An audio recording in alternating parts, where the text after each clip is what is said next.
For years, being a UFC fan has meant staring down an $80 price tag for every major event. In the end, that adds up to hundreds, even thousands of dollars a year just to keep up with your favorite sport. It was a constant debate like, is this card worth a full tank of gas? Is this card worth going out to dinner or something like that? And how many times did you and your friends have to pool money or huddle around one laptop with a pirated stream? Well, that whole era, the whole entire pay-per-view era, is finally over at the end of this year. A new $7.7 billion deal for the UFC is set to kill the pay-per-view model at the end of 2025. In this video, we're going to talk about how this massive shift will change the sport, save you a fortune, but also give one company control possibly over the entire future of mixed martial arts. I'm Wyatt, and this is Fight Society. Guys, let's be honest. Being a dedicated UFC fan in the United States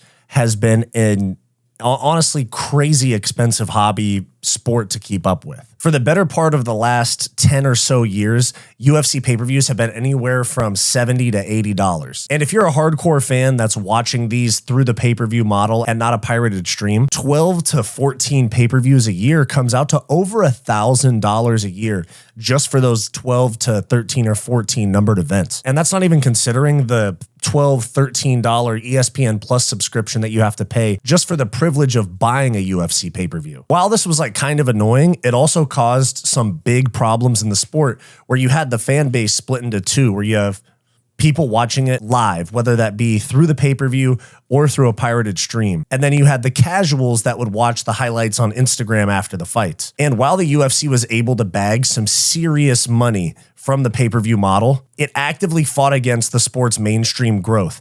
When you think about the NFL, NBA, MLB, NHL, none of those games, even the biggest games like the Super Bowl or the World Series, do you have to pay $80 to watch it. Their biggest games are free to the public on network TV where millions of people can have access to it. And meanwhile, the UFC was putting their absolute best product behind a seriously steep paywall. Fans on social media, YouTubers like me on podcasts, and all of that would complain about this, and this created the massive market that is illegal streaming for UFC fights. It's literally common knowledge in the MMA community that most people will not buy the pay-per-view and just watch it on a stream. Dana White sent everything that he possibly could after these illegal streamers trying to curb the pirated streams. We go after piracy hard, and you saw a few years ago we started prosecuting people.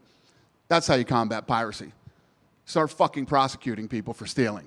There you go. But really, an $80 price tag is the only advertising that was needed for these illegal streaming sites. People see $80, especially the young audience that can't drop that money 1 or 2 times a month. Of course, they're going to go stream it. From the UFC side, the pay-per-view model was pretty simple. Like, it was just an absolute cash cow for them because I believe they got most of the money from the ESPN pay-per-view. And they knew that a core group of fans were always going to pay for the pay-per-views. While that was true, and still is true, there's a ceiling when it comes to paying $80 for an event. In a world where literally every streaming service is fighting for your subscription, having to pay an extra $80 once you've bought the subscription, it's limiting to the fan base. It really is. Especially with WWE, who's under the same parent company, TKO, and other major sports, basically giving free or very affordable access to all of their events and their biggest events. It really created a lot of pressure on the pay-per-view model. Even Turki Al-Sheikh has said that boxing is doing away with the pay-per-view model.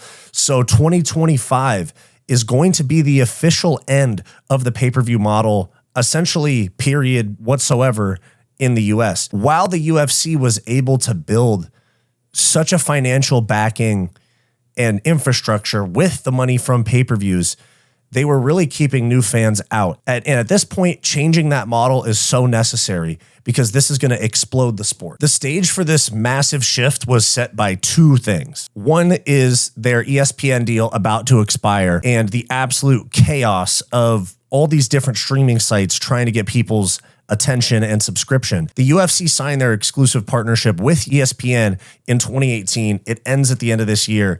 And the media world today, like watching things online with streaming and YouTube, it really looks nothing like it did in 2018 when that ESPN deal was signed with the UFC. And streaming was still kind of like the new thing, but now it's in charge of how entertainment is consumed. Everybody has at least one streaming service that they pay to. And even further on top of the streaming services becoming super big, live has been such a big deal lately. Netflix, you've seen getting into the Jake Paul, Mike Tyson business, the roast of Tom Brady, Joe Rogan's most recent special, live sports, live events, even Twitch streamers, just live in general is king. And streaming has taken over the entertainment landscape. So in this new world where you have Netflix, Amazon, Disney, Netflix, who I thought the UFC was going to go to due to the Canelo Crawford fight being on Netflix. They're not just fighting over movies, billions of dollars of media rights for different sports, different companies. And it's not just stuff that you binge way later. It's live events. It's championship fights in real time. You have to be there, subscribe to the right platform to see it. And that's why people would still pay that $80 price tag. But now it's just going to blow the sport up. And this whole live sports thing also is good for the platforms because basically some people would just get a subscription for a month or two, watch whatever movie or show they want to watch and cancel. This continuous stream of content, especially like the UFC who's on every Saturday, something that will keep these subscribers around on the platform for much longer, which is good. And I understand why they're putting this type of money into a UFC rights deal. Now, we kind of saw how this was going to go when WWE, who is underneath the TKO Group banner as well, signed a 10-year, $5 billion deal with Netflix, literally just for Monday Night Raw, not their pay-per-views, not SmackDown, not NXT, any of that, the side business, just Monday Night Raw. They're getting $500 million a year for, which is what the UFC was getting for all of their content together. Starting at the end of 2025, you have the PLEs that are on Peacock. I believe those are going to move over to Netflix for WWE as well. That deal right there showed that the biggest streaming companies in the world are willing to dish out hundreds of millions, if not billions of dollars for a media rights package. And obviously you can see that TKO has a strategy to take their services and their product to the highest bidder, the highest paying bidder with the widest reach. And there is a little bit of an issue with the reach for Paramount because Paramount only has 78 million subs. Netflix has like 300 million. So Netflix would have potentially grown the sport more, but you can see that they also value somebody being the highest bidder, and Netflix might not have wanted the entire package. They might have just wanted some of the package. But today, the news dropped August 11th, 2025, 7-year media right deal for the UFC, $7.7 billion, $1.1 billion annually, just for the US viewership. Starting in January 2026, the pay-per-view model in the US is officially dead. And here you see the details of the deal. Right here, you see 30 fight nights, 13 numbered events. So 43 events a year, which is right around where they've been under the ESPN deal. The new price for Paramount Plus, $13 a month for all UFC events, and that's without ads. The one with ads is actually only $8 a month. And this is just for the US right now, but Paramount is eyeing to move globally. January 2026. They did the rounds today on major news platforms pushing the new deal, and this is what Dana White had to say. What can you tell us about how much the UFC will be on CBS, linear TV, with the country watching? Yeah, it's looking like we're going to do 4 big events a year. And, we're talking about doing a fight at the White House next year on the 4th of July, the 250th anniversary of America.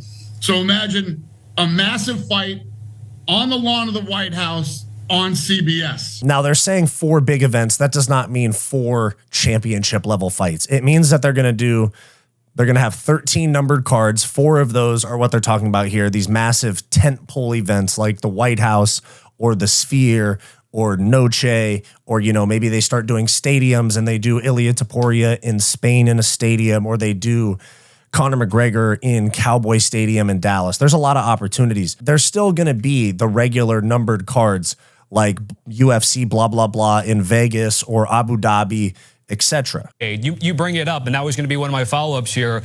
Does this deal potentially bring back some names like a John Jones, a Conor McGregor? Now that the deal is coming through, what do you think in terms of some of those fights as a matchmaker yourself?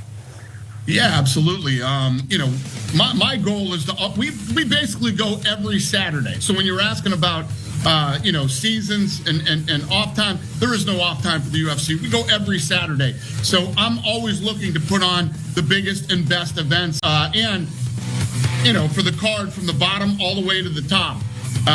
So yeah, we're going to do some amazing things over the next several years with Paramount and CBS, and I'm always looking to bring in the best talent and put on the greatest fights. Now, kind of a half answer from Dana White right there, but he's essentially saying that, yes, this does mean that McGregor and Jones are more likely to come back than under the pay-per-view model. And the good news about this deal doesn't stop right there. You also have the marquee cards like the White House card that are going to be on national TV like CBS. So we're going to start to see big UFC cards on major TV, just on TV.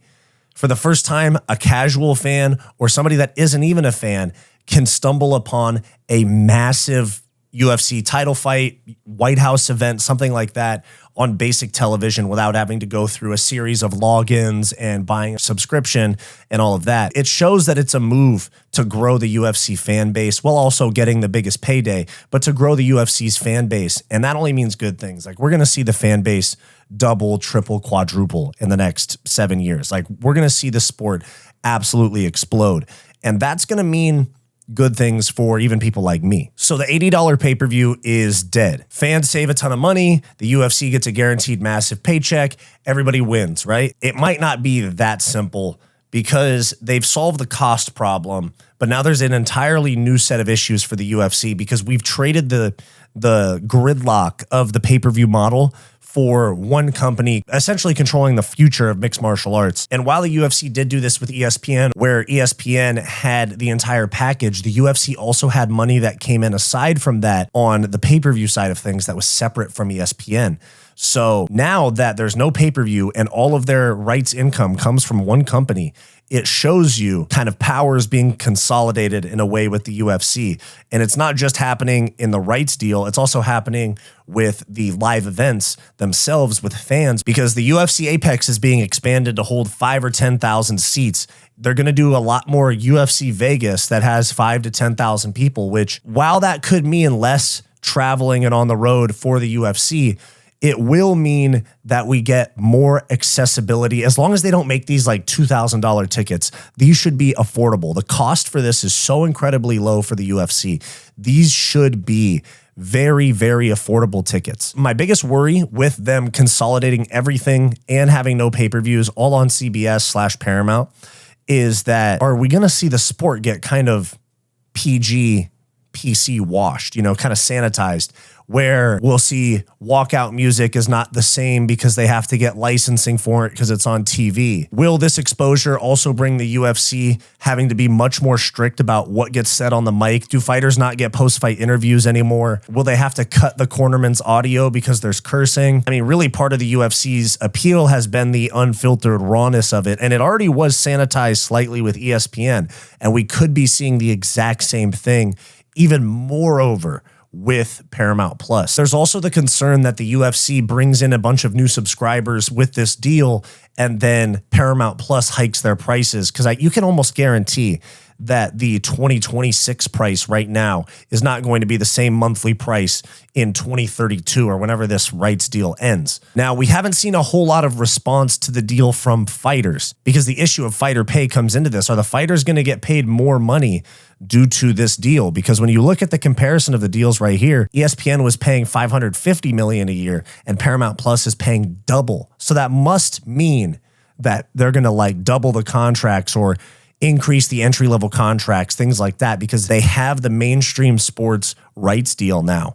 There needs to be mainstream sports level pay. I'm not saying there needs to be a minimum where every fighter is making $500K a year like the NFL rookie contracts, but there's got to be a bump, because in the major sports leagues, NFL, NBA, the athletes to owners revenue is split essentially 50-50. With the UFC, fighters only make about like 15% of the revenue. And this new deal is just going to pour gas on that fire, because fighter pay has been argued about for a very long time. But so far, I know the deal just got announced today. UFC and TKO have not said anything about fighter pay. And so far in his public statements, Dana has kind of made it sound like the plus side for the fighters is the exposure that they're going to get for being on a massive platform like CBS. And we also don't have any information about Dana White's Contender Series, if that's going to remain on ESPN, if that's going to be part of the package, because that's technically not a UFC fight. And they only referred to 30 fight nights and 13 numbered cards. They didn't say anything about Contender Series. So the UFC's $7.7 billion deal with Paramount is without a doubt the biggest business move in the history of mixed martial arts. It officially, along with Turki Al-Sheikh eliminating the pay-per-view model, it officially closes the book on the US pay-per-view model for combat sports. The $80 wall has been torn down, and now the UFC is much more accessible to worldwide fans, but specifically in the US as well. For fans, the win is obvious: more fights, less money. For the UFC, it's a brilliant move that guarantees massive revenue, guaranteed revenue. But this new era comes with a whole new set of questions. We've traded the cost for control over to Paramount, and we've gained more access to a bigger audience, but we're potentially risking a watering down of the product. And most importantly, the fighters that are the ones putting it all on the line for this deal to even be possible are kind of left on the outside looking in, because there's no clarity about an increase in fighter pay. The fight game has changed permanently, forever. And I'm excited, but I'm definitely worried about it. So let me know your thoughts down below. Do you want more from Fight Society? Like and subscribe below this video, and click the join button to become a channel member today to get access to behind the scenes vlogs and members only live streams.